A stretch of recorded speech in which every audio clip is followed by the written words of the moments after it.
Assalamualaikum Sobat Toter.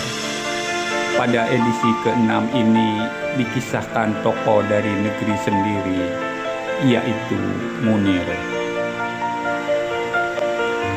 Sosok Munir pada awalnya tidak diperhitungkan oleh banyak kalangan, termasuk oknum penguasa pada kala itu. Namun karena konsistensinya dalam memperjuangkan HAM, namanya mulai terkenal dan harum.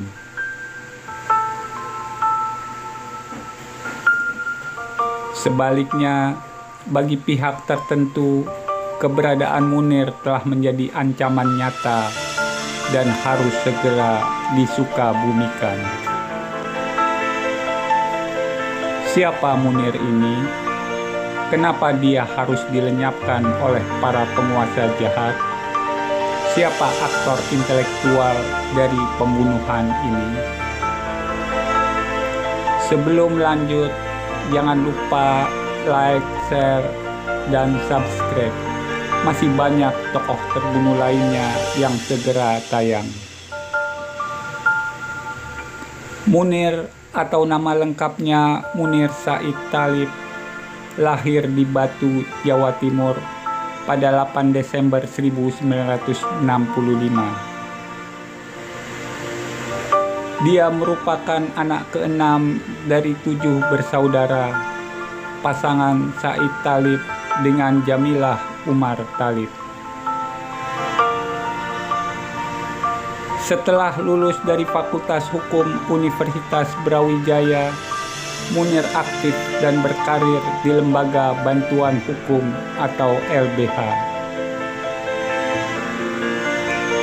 Di LBH inilah dia banyak mengadvokasi kasus hukum yang melibatkan para penguasa dan militer Orde Baru. Dia turut mendirikan lembaga kontras dan imparsial yang bergerak khusus dalam bidang HAM untuk masyarakat. Munir telah menjelma menjadi pejuang HAM yang tangguh, dan namanya kian berkibar di dalam dan di luar negeri.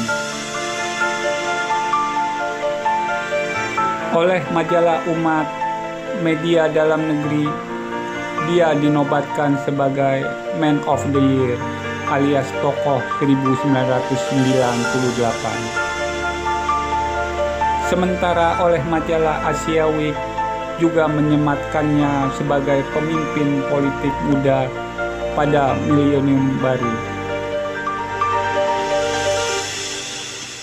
Lembaga UNESCO turut memberikan penghargaan Mandajit Singh untuk pemajuan toleransi dan nirkekerasan.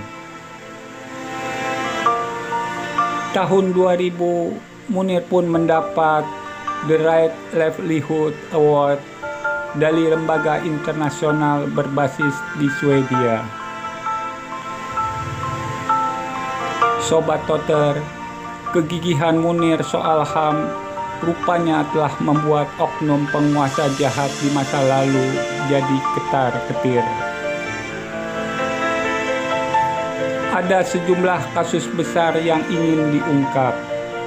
Di antaranya kasus Talang Sari di Lampung, Dom di Aceh, kasus penculikan aktivis, peristiwa Trisakti dan Semanggi, serta kerusuhan di Timor Timur. Guna meredam agar kasus-kasus itu tidak terungkap, maka mereka melakukan misi rahasia atau operasi intelijen.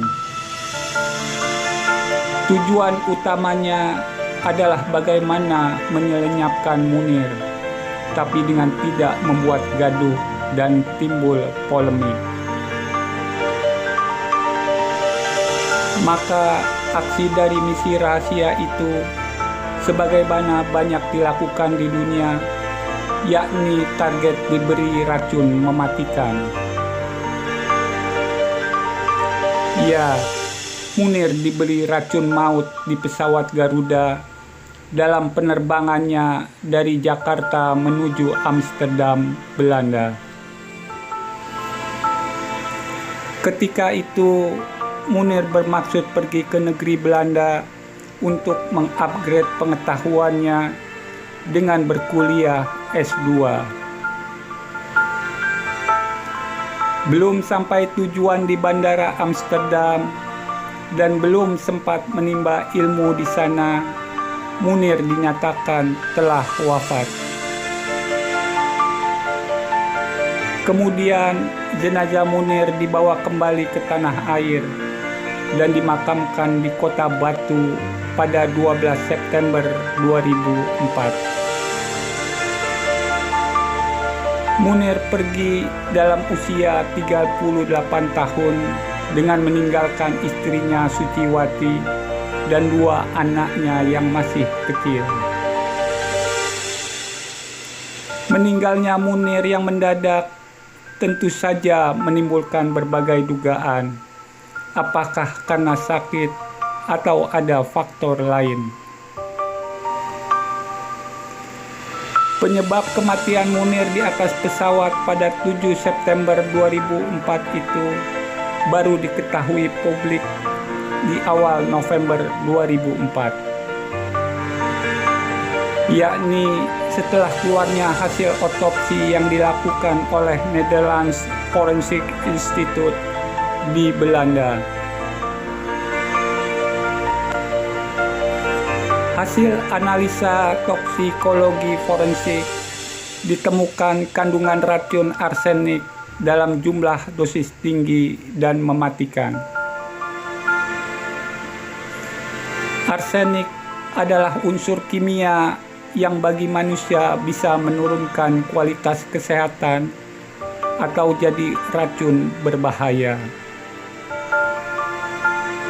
Artinya, Munir dibunuh dengan menggunakan racun kimia yang ganas, dan misi rahasia pun akhirnya mulai terungkap. Presiden SBY melalui Kepres nomor 111/2004 tertanggal 23 Desember 2004 membentuk Tim Pencari Fakta atau TPF. Pada 15 Maret 2005, TPF merekomendasikan 6 tersangka, 4 orang dari pihak Garuda dan 2 dari pihak BIN. Pilot pesawat Garuda ketika itu, Polikarpus Prianto, langsung jadi tersangka, lalu dihukum 14 tahun penjara. 3 tahun berikutnya, yakni Februari 2008, Dirut Garuda Indra Setiawan juga divonis penjara selama 1 tahun.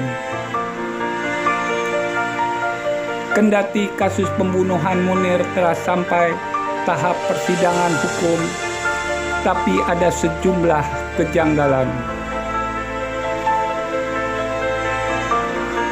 Pertama, dokumen hasil TPF kasus Munir tahun 2005 hilang dan tidak ada di Kementerian Sekretariat Negara. Kedua, proses persidangan berlangsung lama dan berlarut-larut, serta hanya mengadili para pelaku di lapangan. Ketiga, keterlibatan pelaku dari intelijen negara atau BIN tidak ada yang diadili secara tuntas dan dihukum. Keempat, desakan 100 tokoh demokrasi kepada Presiden Jokowi pada 7 September 2021 tidak ada tindak lanjut. Padahal mereka meminta kepada sang presiden untuk mengusut aktor intelektual pembunuhan Munir.